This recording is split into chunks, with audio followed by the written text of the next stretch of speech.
নমস্কার, সৃজন গুরুজি ইউটিউব চ্যানেলে আপনাদের আরেকবার স্বাগতম জানাই। তো আজকে আপনারা জানেন যে প্রতিদিন আমরা একটি ক্লাস আমাদের সৃজন গুরুজি ইউটিউব চ্যানেলে প্রোভাইড করে থাকি এজ এ ক্লাস হিসাবে। তো আজকে আমরা বাংলা প্যাডাগজির একটা প্র্যাকটিস সেট নিয়েছি এবং এই প্র্যাকটিস সেটে বেশ কিছুটা প্রশ্ন থাকবে। তো প্রত্যেকটা প্রশ্ন আপনারা এক এক করে দেখতে থাকুন, অনেক ইজিয়েস্ট কোয়েশ্চন থাকবে আপনাদের জন্য। আশা করব প্রত্যেকটা প্রশ্ন যাতে আপনারা সঠিকভাবে আনসার করতে পারেন। তো চলুন আমরা মূল ক্লাসে চলে যাই এবং আগের যে ক্লাসগুলো দেওয়া হচ্ছে এগুলো অবশ্যই দেখে নেবেন। আর নতুন হলে চ্যানেলকে সাবস্ক্রাইব অবশ্যই করে রাখবেন যাতে করে পরবর্তী ক্লাসগুলো আপনারা দেখতে পারেন। চলুন আমরা মূল ক্লাসে চলে যাই। তো এবারে আমরা বাংলা প্যাডাগজির কিছু গুরুত্বপূর্ণ প্রশ্ন নিয়ে আলোচনা করতে চলেছি। দেখুন, তো প্রথম প্রশ্ন কি দেওয়া হচ্ছে স্যার, রুকজা ভাই, ভালো হাতের লেখার বৈশিষ্ট্য কি? তো ভালো হাতের লেখায় যথাযথ প্রকাশ কখন ঘটবে? কেউ যদি ভালো হাতের লেখায় প্রকাশ ঘটাতে চায় তো এই ক্ষেত্রে ছন্দ ইম্পর্টেন্ট হবে না অলংকার ইম্পর্টেন্ট হবে নাকি বর্ণ হবে নাকি ছেদ জ্যোতি বা বিরাম চিহ্ন হবে? তো এই ক্ষেত্রে ভালো হাতের লেখায় যথাযথ প্রকাশ ঘটাতে গেলে তার ছতি জেদ এবং ছেদ জ্যোতি এবং বিরাম চিহ্নগুলা তাকে সঠিকভাবে লিখতে হবে। সে যদি ছেদ জ্যোতি বা বিরাম চিহ্নগুলা সে যদি সঠিকভাবে লিখতে পারে তখন তার ভালো হাতের লেখার যথাযথ প্রকাশ ঘটেছে, এটা আমরা বলতে পারবো। তারপর আমরা দেখে নিই পরবর্তী প্রশ্ন কি দিয়েছে, খুব কম সময় আমরা যাব। সৃজনশীল রচনার মাধ্যমে শিক্ষার্থীদের কি দক্ষতা প্রকাশ পায়? অর্থাৎ ক্রিয়েটিভ ছাত্র যারা রয়েছে, ক্রিয়েটিভ স্টুডেন্ট বা ক্রিয়েটিভ রাইটিং, তো ক্রিয়েটিভ রচনার মাধ্যমে শিক্ষার্থীদের কি দক্ষতা প্রকাশ পাবে? শিক্ষার্থীরা আনন্দ হবে, বিষয়বস্তু তারা গুছিয়ে লিখতে পারবে, তাদের শিল্প সৌন্দর্যবোধ এবং কল্পনা শক্তির বিকাশ ঘটবে নাকি তাদের হাতের লেখা পরিষ্কার হবে? কি হবে কারেক্ট আনসার? আপনারা প্রত্যেকটা প্রশ্নের কারেক্ট আনসার কমেন্ট বক্সে অবশ্যই জানিয়ে দেবেন। তো এই প্রশ্নের কারেক্ট আনসার হবে তাদের শিল্প সৌন্দর্যবোধ এবং কল্পনা শক্তির বিকাশ ঘটবে। কারণ সৃজনশীলতার সঙ্গে কিন্তু কল্পনা শক্তির একটা কিন্তু গুরুত্বপূর্ণ ভূমিকা রয়েছে, ঠিক আছে না? কারণ সৃজনশীল যেখানে হবে ক্রিয়েটিভ বাচ্চা, তো ক্রিয়েটিভরা কি করবে? কল্পনা বা ইমাজিনগত ভাবে তারা কি করবে? সবকিছু তারা রচনা করবে। সুতরাং কল্পনা শক্তি যেখানে আছে এখানে সৃজনশীলতা is the right answer of this question. পরবর্তী প্রশ্ন যদি দেখি, কিভাবে শিক্ষার্থীদের সাহিত্য সৃষ্টির প্রতি অনুরাগ জন্মে? কিভাবে শিক্ষার্থীদের সাহিত্য সৃষ্টির প্রতি অনুরাগ জন্মে? ভালো কথা বলতে পারলে, ভালো বক্তৃতা দিতে পারলে, ভালো গান গাইতে পারলে নাকি মননশীল শিখন দক্ষতার ফলে? তো শিক্ষার্থীদের সাহিত্যের প্রতি যদি অনুরাগ জন্মাতে হয় তাহলে ভালো কথা বললে হবে না, বক্তৃতা দিলেও হবে না বা গান গাইলেও হবে না। এটা কারেক্ট আনসার হচ্ছে মননশীল শিখন দক্ষতার ফলে তার সাহিত্য সৃষ্টির প্রতি অনুরাগ জন্মাবে। আমরা এবার কনসেপ্ট নিয়ে আলোচনা করছি না, কারণ কনসেপ্টের আমাদের আলাদা ডেডিকেটেড ক্লাস রয়েছে, প্রত্যেকদিন আমরা দিচ্ছি, আপনারা দেখতে পাচ্ছেন আমাদের অ্যাপের কোর্সে আমরা প্রত্যেকদিন ক্লাস দিচ্ছি, যারা রয়েছেন অবশ্যই দেখতে পাচ্ছেন ভাই। এই জন্য আমরা আজকে শুধুমাত্র এমসিকিউ গুলো প্র্যাকটিস করছি। লিখন অভ্যাসের ফলে মানুষের কি লাভ হয়? লিখন অভ্যাসের ফলে মানুষের কি লাভ হবে? অর্থাৎ মানুষের যদি বেশি করে লিখন অভ্যাস করে তাহলে তার কি লাভ হতে পারে? মানুষের হাতের লেখা পরিষ্কার হয়, মনন চিন্তন শুদ্ধ হবে, শুদ্ধভাবে মোটামুটি লিখতে পারবে, লেখায় বানান ভুল থাকে না। তো যদি আমরা বেশি বেশি করে যদি লিখনের প্র্যাকটিস করি, লিখন অভ্যাসটা যদি আমরা বেশি বেশি করি তাহলে কি হবে স্যার? লেখায় বানান ভুল থাকবে না, ঠিক আছে না? যদি ভালো বেশি বেশি লিখি তাহলে লেখায় কি থাকবে না? বানান ভুলের সংখ্যাটা কমে যাবে। এই জন্য কারেক্ট আনসার এখানে হয়ে যাবে আমাদের কি? Option number D is the right answer of this question.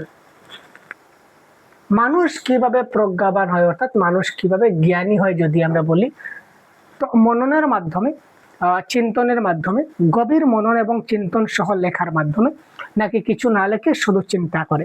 তো মানুষ কিভাবে প্রজ্ঞাবান হয় বা জ্ঞানী হয়, এটা কারেক্ট আনসার হবে গভীর মনন এবং চিন্তন সহ লেখার মাধ্যমে। কেউ যদি গভীরভাবে চিন্তা সহকারে মনন শুদ্ধ সহকারে কেউ যদি লিখে তখন মানুষ কি হবে? প্রজ্ঞাবান হবে।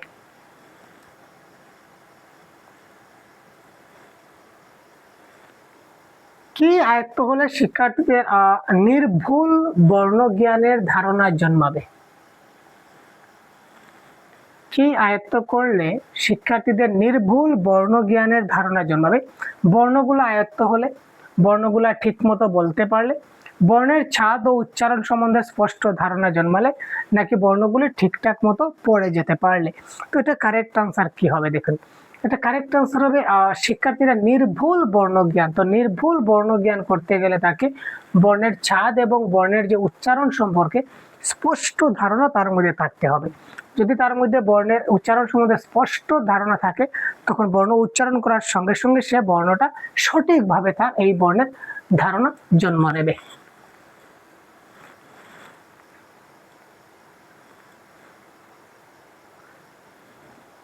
লিখনের দ্রুততা বৃদ্ধি পায়। লিখনের দ্রুততা কি করে বৃদ্ধি পায় স্যার?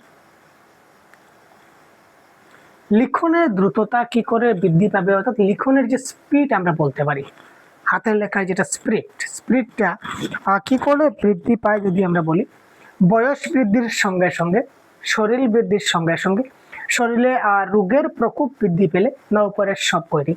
দেখুন, শরীর বৃদ্ধি মানে শরীর যদি বেশি মোটা হয়, শরীর দিন দিন বেশি মোটা হতে যাচ্ছে, হাতের লেখার স্পিডও বাড়ছে, এই ধরনের কোনো কথা নাই।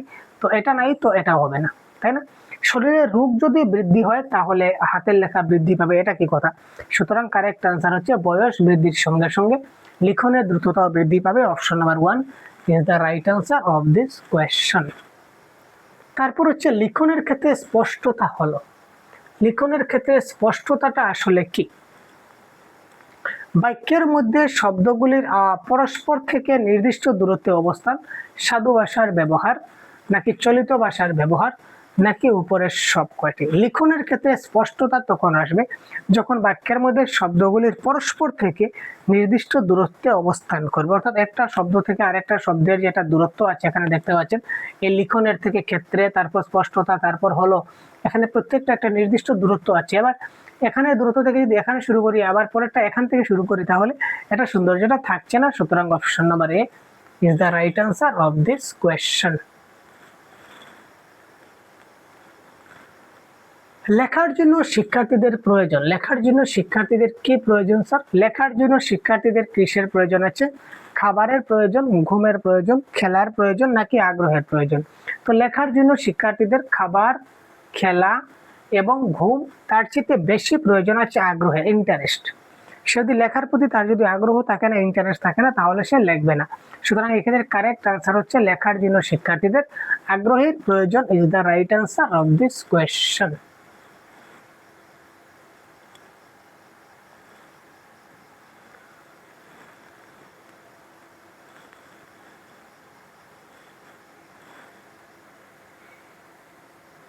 তার পরবর্তী প্রশ্ন, লিখনের একটি বৈশিষ্ট্য হলো, লিখনের একটা বৈশিষ্ট্যটা কি স্যার? লিখনের বৈশিষ্ট্য, রুক যাবে কাহা চলা গা, ইয়েস, লিখনের একটা বৈশিষ্ট্য হলো পড়তে পারা, সাহিত্যের রস অনুধাবন করা, কোনোটি নয় নাকি স্পষ্টতা। তো লিখনের একটা বৈশিষ্ট্য হলো লিখনটা যেন স্পষ্ট হয়, সৌন্দর্য হয়। সুতরাং স্পষ্টতা is the right answer of this question. ভাষা ব্যবহারের কৌশল আয়ত্ত হলে শিক্ষার্থীরা কিভাবে উপকৃত হতে পারে? ভাষা ব্যবহারের কৌশল আয়ত্ত হলে শিক্ষার্থীরা কিভাবে উপকৃত হতে পারে? তারা দ্রুত লিখতে পারে, শুদ্ধ লিখতে পারে, তারপর হচ্ছে দ্রুত পড়তে পারে নাকি দ্রুত এবং নির্ভুলভাবে লিখতে পারে। Question number 13। তো এই ক্ষেত্রে কারেক্ট আনসার আমাদের কি হয়ে যাবে? এই ক্ষেত্রে তারা ভাষা ব্যবহারের কৌশলটা তারা যদি আয়ত্ত করে তাহলে শিক্ষার্থীরা দ্রুত এবং নির্ভুলভাবে তারা লিখতে পারবে, যদি তারা ভাষা ব্যবহারটা ভালো করে শিখে নিতে পারে। তো এই ক্ষেত্রে কারেক্ট আনসার আমাদের হয়ে যাবে option number D is the right answer of this question. কার চিহ্নগুলি কোথায় বসে? কোয়েশ্চেন নাম্বার আমাদের 14। কোয়েশ্চেন নাম্বার 14 বলেছে কার চিহ্নগুলা কোথায় বসবে? ডান পাশে, বাম পাশে, ডান ও বাম পাশে, ডান বাম, উপরে নিচে। তো এখানে দেখি আমরা আকার, ইকার, তারপর রয়েছে আমাদের দীর্ঘ ইকার আমরা যাকে বলি, তারপর উকার, তারপর রিকার। তো এইগুলা উকার, রিকার এগুলা কিন্তু নিচেও বসে। ইকার কিন্তু দেখুন উপরে চলে গেছে। তো উপরে, নিচে, ডান বাম সব জায়গাতে কার চিহ্ন বসে। সুতরাং option number D is the right answer of this question. প্রত্যেকটা প্রশ্নের উত্তর আপনারা খুব ভালো করে বোঝার চেষ্টা করবেন। তারপর ভাষার কথ্য রূপ কি? ভাষার কথ্য রূপ কি যদি আমাদের কারেক্ট আনসার বলা হয় তাহলে কি হবে স্যার? ভাষার কথ্য রূপ কি? যে ভাষা সবসময় ব্যবহার করে, যে ভাষা মাঝে মাঝে ব্যবহার করে, যে ভাষা বলতে কষ্ট হয়, নাকি যে ভাষা তার কাছে সবচেয়ে স্বাভাবিক এবং ভাবের আদান প্রদানের উপযোগী হয়।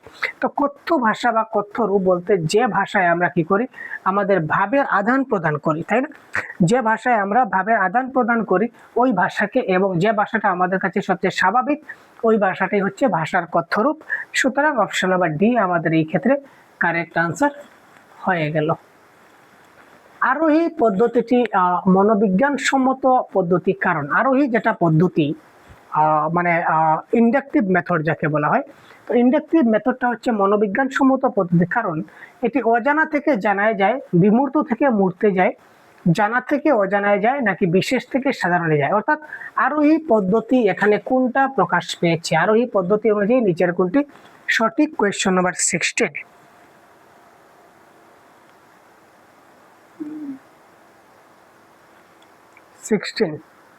তো এটা কারেক্ট আনসার হবে জানা থেকে অজানায় যায়। কারেক্ট আনসার কি হবে? জানা থেকে অজানায় যায় ইজ দ্য রাইট আনসার, আরোহী পদ্ধতি।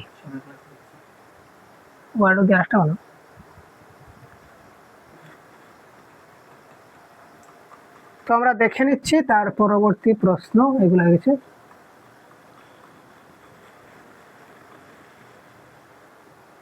ঠিক আছে,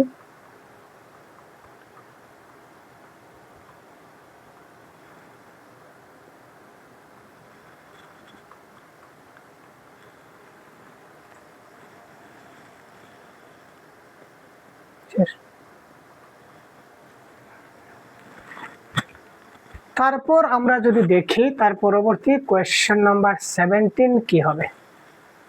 ভাষা শিক্ষার ক্ষেত্রে ব্যাকরণের প্রধান উপযোগিতা কি? ভাষা শিক্ষার ক্ষেত্রে ব্যাকরণের প্রধান উপযোগিতা কি আমরা যদি দেখি তাহলে আমরা দেখে নেব এখানে কিভাবে। দেখুন, উদাহরণ সহ সূত্রগুলি অনুধাবন এবং প্রয়োগ করা, পাঠ্যক্রমের সঙ্গে মিলিয়ে ব্যাকরণ শিক্ষা করা, নাকি সূত্রগুলি মুখস্থ করা, না ব্যাকরণের ব্যবহারিক প্রয়োগ শিক্ষা করা। তো এই ক্ষেত্রে কারেক্ট আনসার কি হতে পারে? আপনারা অবশ্যই খুব তাড়াতাড়ি আমাদের কমেন্ট বক্সে জানান তো কারেক্ট আনসার কি হতে পারে।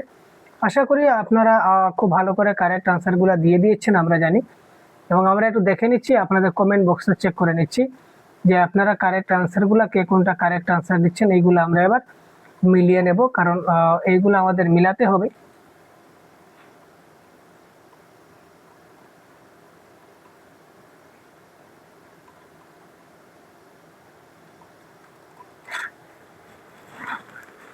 কোয়েশ্চন নাম্বার 17, কোয়েশ্চন নাম্বার 17 যদি আমরা দেখি স্যার, ভাষা শিক্ষার ক্ষেত্রে ব্যাকরণের উপযোগিতা কি? রূপ যাবে উদাহরণ সহ সূত্রগুলি অনুধাবন এবং প্রয়োগ করা। আপনারা যারা অপশন নাম্বার কারেক্ট, এত করে অপেক্ষা করছিলাম যে আপনারা কোনটা কারেক্ট আনসার দিচ্ছেন। তো কারেক্ট আনসার হচ্ছে option number 1 is the right answer. উদাহরণ সহ সূত্রগুলি অনুধাবন এবং প্রয়োগ করা, এটা হবে আমাদের এই ক্ষেত্রে কারেক্ট আনসার। ব্যাকরণ শিক্ষার ফলে ছাত্ররা সঠিকভাবে কি করতে পারে? ব্যাকরণ শিক্ষার ফলে ছাত্ররা সঠিকভাবে কি করতে পারে?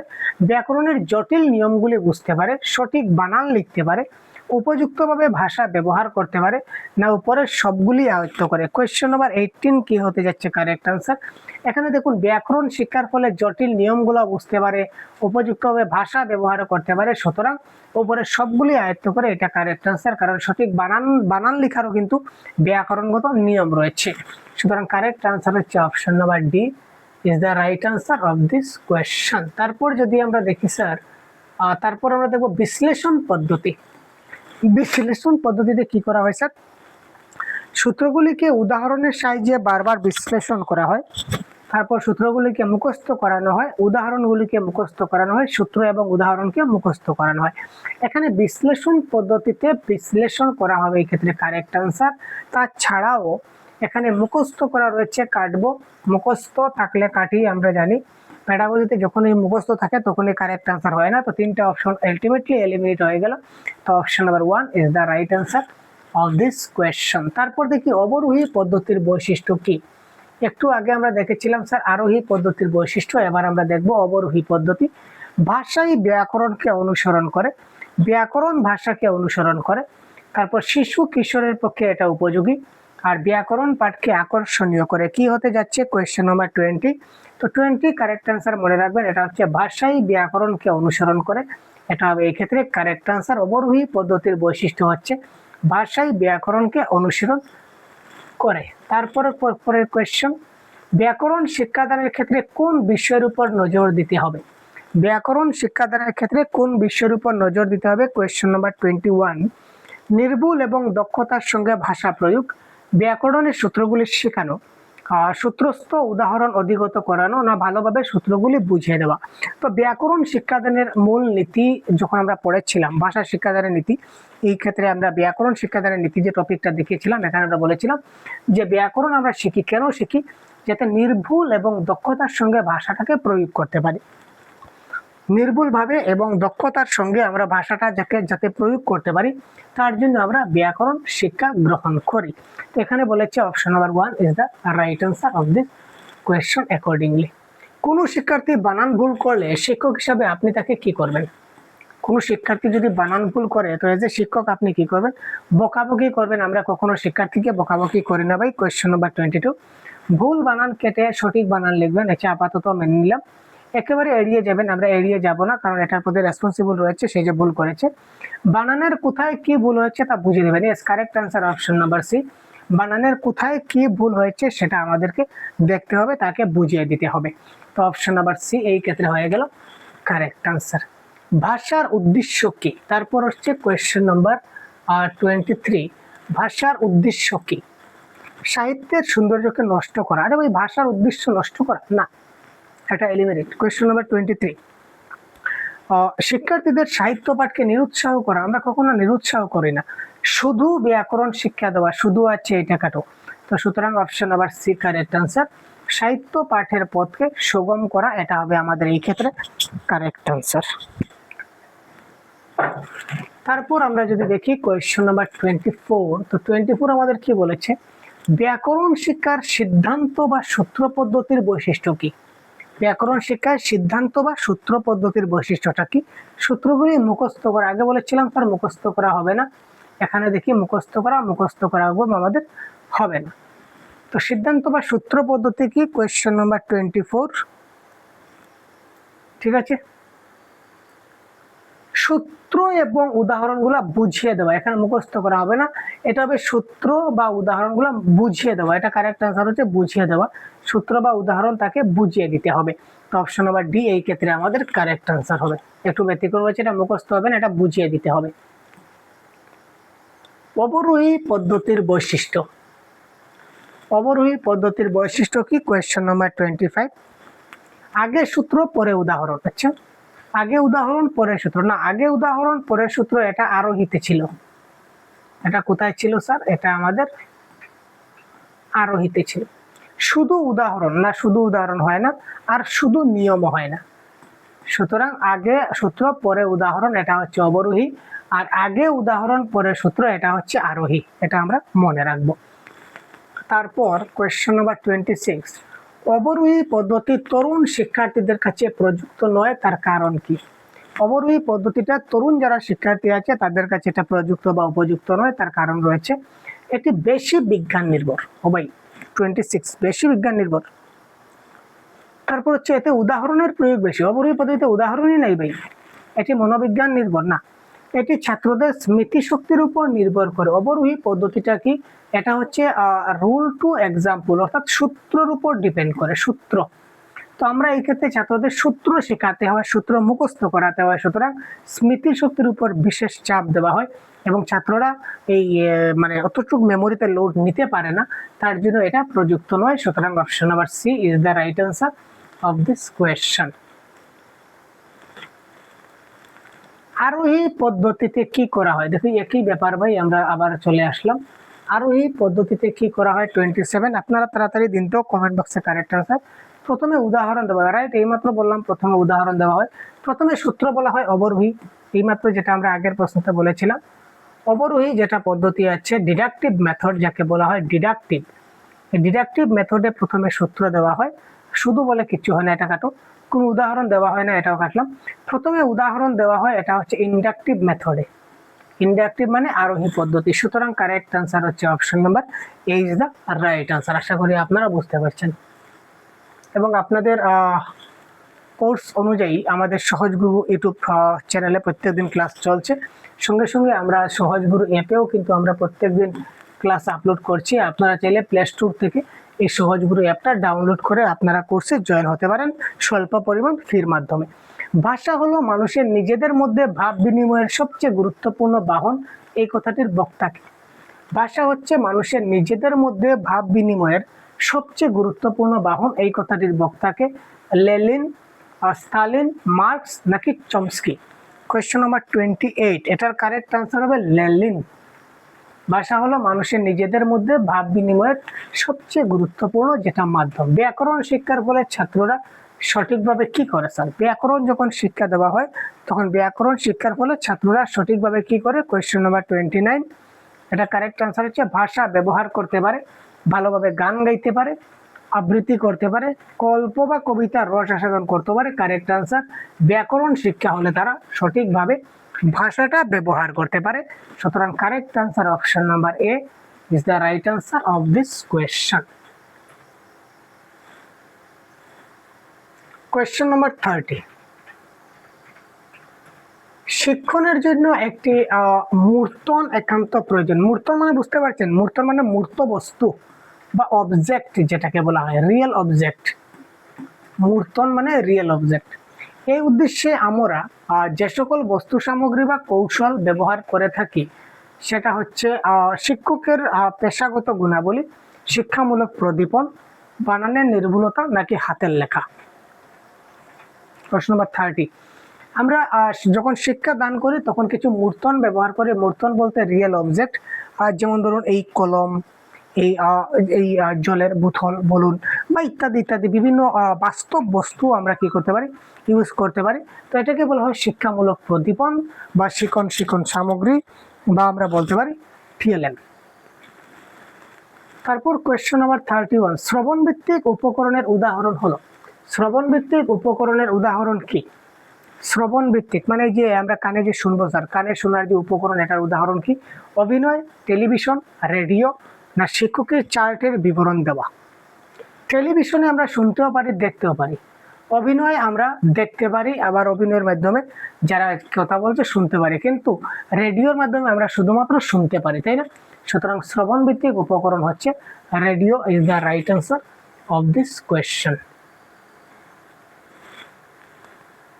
সক্রিয়তা ভিত্তিক শিক্ষা উপকরণ মানে কি? প্রশ্নগুলো আপনাদের খুব গুরুত্বপূর্ণ কিন্তু। সক্রিয়তা ভিত্তিক শিক্ষা উপকরণ হলো অভিনয়, রেডিওর মাধ্যমে পাঠদান, নৃত্য নাকি ট্যাপ রেকর্ডার? সক্রিয়তা মানে অ্যাক্টিভিটি বা অ্যাক্টিভলি পার্টিসিপেট বা অ্যাক্টিভলি পড়া। কোয়েশ্চন নাম্বার 32, তো সক্রিয়তা ভিত্তিক যখন শিক্ষাদান হবে তখন অভিনয় হবে কারেক্ট আনসার। অভিনয় মানে যদি বলি আমরা ওই যে অভিনয় করা, চরিত্র অভিনয় যাকে বলা হয়, এজ এ ইংলিশে যদি বলি তাহলে আমরা বলতে পারি রোল প্লে।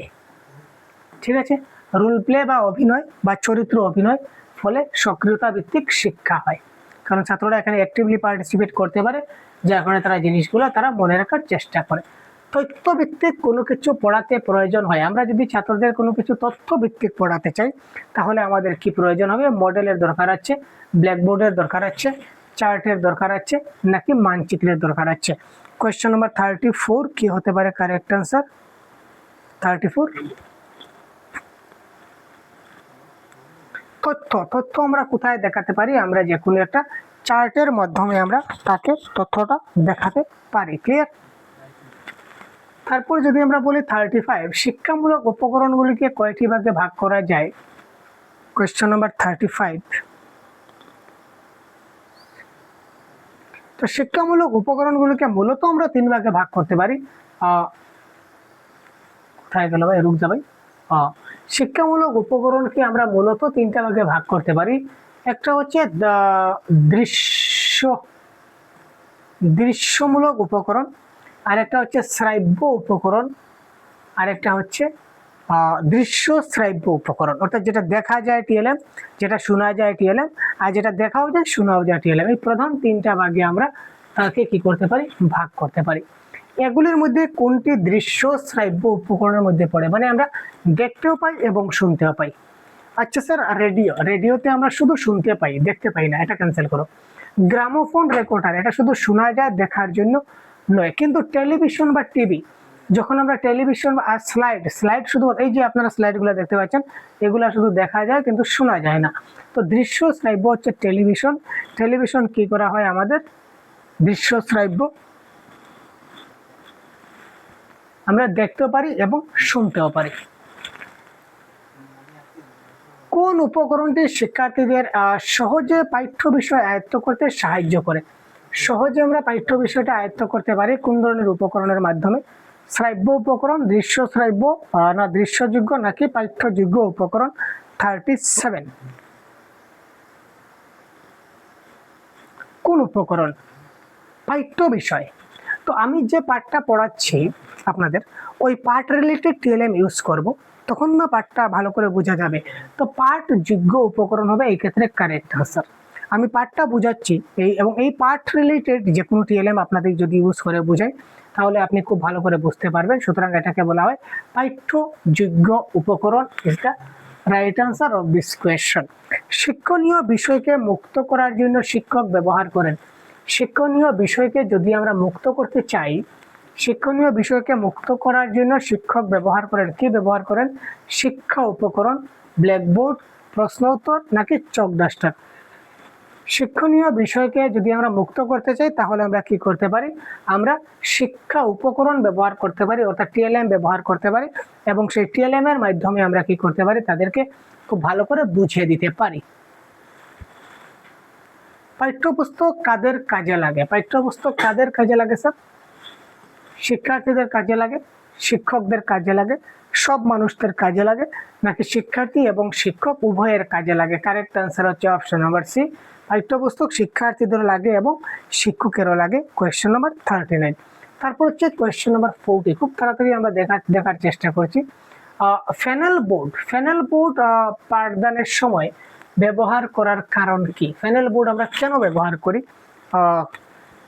বিষয় সংশ্লিষ্ট ছবি বা চার্ট ফেনাল বোর্ডে টাঙ্গালে সহজে শিক্ষার্থীরা তা দেখানো যায় এবং বোঝানো যায়, এটাও তো কারেক্ট আনসার। তো বাকিগুলা পড়ে আমি কি করবো? ব্ল্যাকবোর্ড না থাকা, এটা কারেক্ট আনসার নয়, কোনোটি নয়। অন্যতম শিক্ষক না ভাই, যদি ফেনাল বোর্ডে যদি আমরা কোনো ছবি বা চার্ট যদি আমরা টাঙ্গাই, তাহলে শিক্ষার্থীরা সহজে বুঝতে পারবে, দেখানো যায় এবং দেখানোর ফলে আমরা তাকে সহজে বোঝাতে পারি। শিক্ষণ উপকরণ মডেল ব্যবহার একান্ত প্রয়োজন।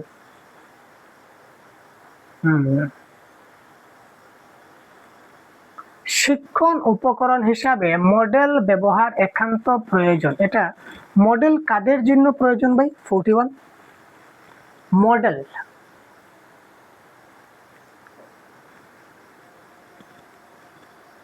মডেল এমন এক ধরনের বস্তু যেটা হচ্ছে স্পর্শকাতর, ঠিক আছে না? স্পর্শকাতর অর্থাৎ টাচেবল। তো এটা হচ্ছে দৃষ্টিহীনদের জন্য প্রযোজ্য। Question number 42। আজকে আমরা আর যাচ্ছি না, আমরা পরবর্তী ক্লাসে বাকিগুলা দেখব। আজকের ক্লাস এই পর্যন্ত বিদায় নিচ্ছি। তো কোয়েশ্চেন নাম্বার এই যে 42, এই 42 প্রশ্নের কারেক্ট আনসার কি হবে এটা আপনারা অবশ্যই কমেন্ট বক্সে আমাদের জানিয়ে দেবেন, ঠিক আছে? 42 প্রশ্নের কারেক্ট আনসার কি হতে পারে এটা আপনারা কমেন্ট বক্সে অবশ্যই জানিয়ে দেবেন আমাদের কি হতে পারে, এবং পরবর্তী ক্লাসে তার বাকি আরো অনেক ইম্পর্টেন্ট প্রশ্নগুলো আছে আমরা দেখিয়ে দেব। এবং আপনারা যদি আমাদের পেইড বেসে জয়েন হতে চান তাহলে অবশ্যই সহজ গুরু অ্যাপটা আপনারা প্লে স্টোর থেকে ডাউনলোড করে নিতে পারেন ভাই, ঠিক আছে? প্লে স্টোর থেকে আপনারা অ্যাপটা ডাউনলোড করলে একটা কোর্স পেয়ে যাবেন এবং এই কোর্সে আপনারা জয়েন করে নিতে পারেন, ঠিক আছে? তো আজকে এই পর্যন্ত বিদায় নিচ্ছি, পরবর্তী ক্লাসে আবার কথা বলবো। ধন্যবাদ, জয় হিন্দ।